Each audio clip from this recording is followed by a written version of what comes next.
Ermənistan balanslı siyasətə nail olmaq üçün Türkiyə və Azərbaycanla münasibətləri yaxşılaşdırmaq üzərində çalışır.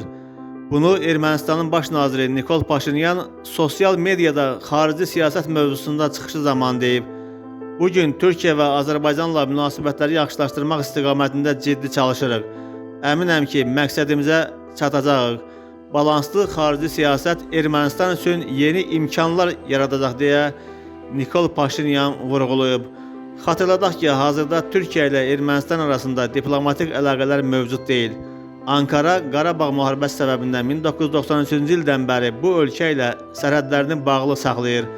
Ankara və İrəvan 2022-ci ildən xüsusi nümayəndələr səviyyəsində sərhədin 3-cü ölkə vətəndaşları üçün açılması və münasibətlərin normallaşdırılması ilə bağlı danışıqlar aparır.